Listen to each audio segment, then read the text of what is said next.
que você acabou de dizer quando a Mayra iniciou a fala dela? Você saiu de férias, ficou 15 dias fora, voltou e não mudou praticamente nada. Nada. A única coisa que teve de diferente aí, que é um avanço, a gente não pode deixar de falar, foi o pedido para uso emergencial da vacina, tanto da Coronavac quanto, finalmente, da de Oxford, né?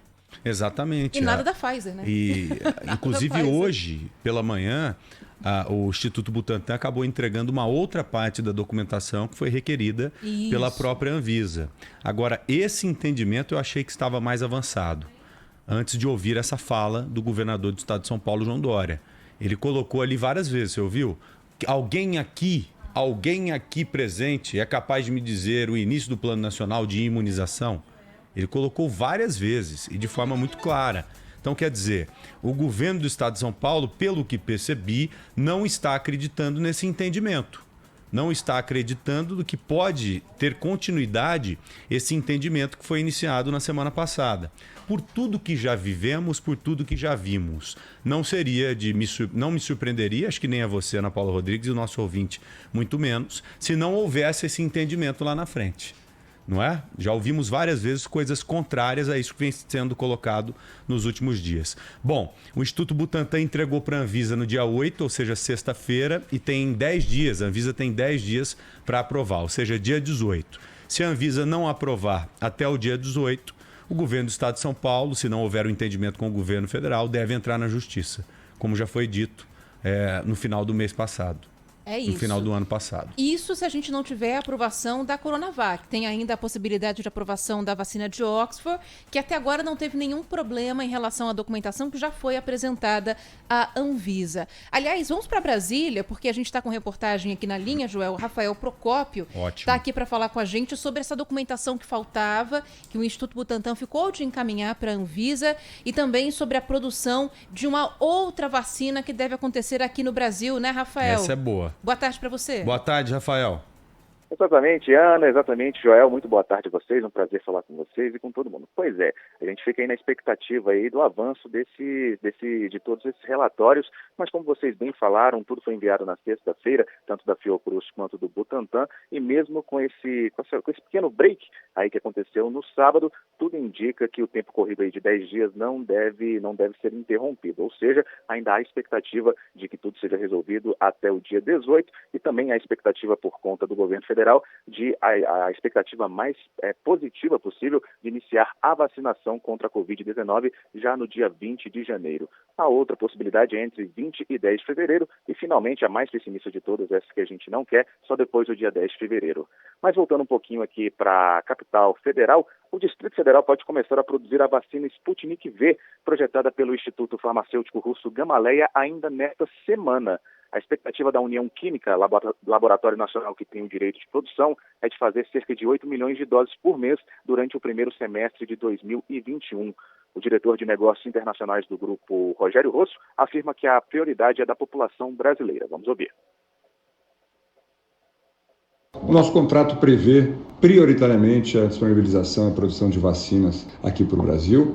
Essa é a prioridade da União Química, somos todos brasileiros. Entretanto, aguardamos, e assim deve ser feito, exatamente as orientações e autorizações da Anvisa no que tange ao início da fase 3 dos testes clínicos do Brasil.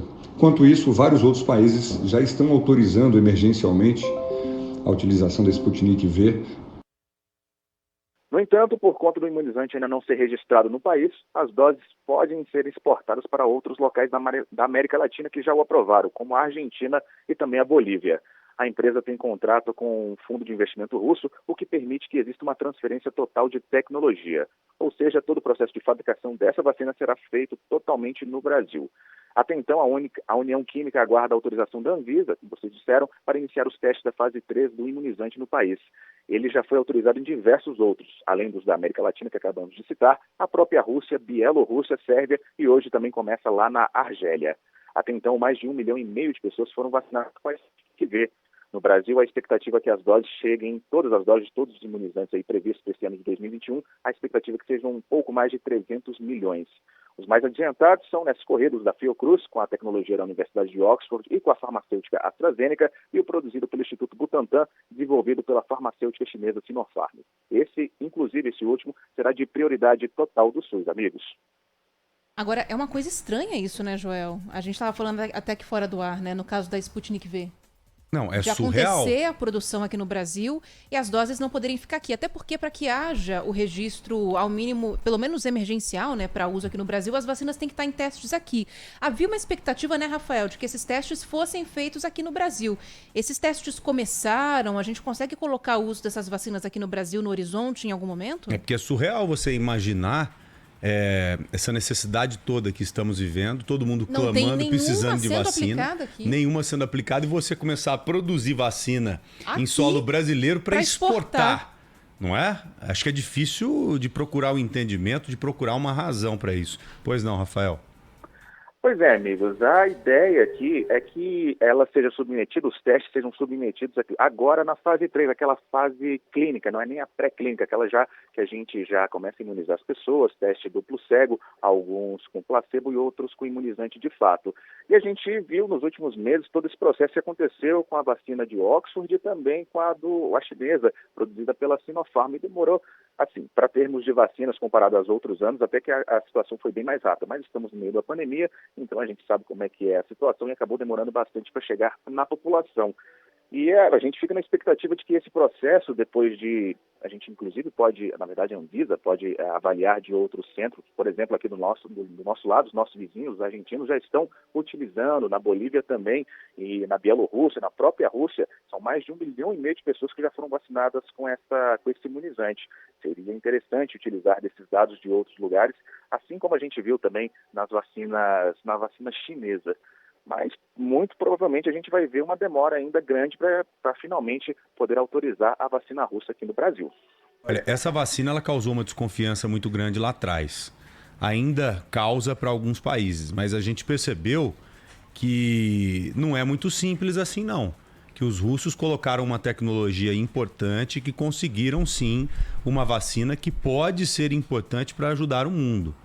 Agora, o que a gente acabou de colocar, você produzir vacina aqui no Brasil para exportar para a Argentina, para exportar para a Bolívia, é algo muito estranho. Ah, Joel, Ana, até agora a vacina não está aprovada no Brasil. Tudo bem, mas mais cedo ou mais tarde, pelo que eu estou percebendo, essa vacina será aprovada também aqui no Brasil. Por que não pensa, então, em pelo menos guardar parte dessa produção para quando tivermos a aprovação, você já iniciar uma imunização em escala, utilizando essa vacina também. A vacina é tão respeitada, Ana, que ela está sendo trabalhada em conjunto com uma das vacinas mais importantes do mundo hoje. A de Oxford, né? O próprio laboratório AstraZeneca está fazendo um teste para ver se é possível combinar doses dessa vacina, para no caso de não ter suficiente para dar conta de 2 doses de um país, por exemplo, você combina parte das doses de Oxford com parte das doses da Sputnik V.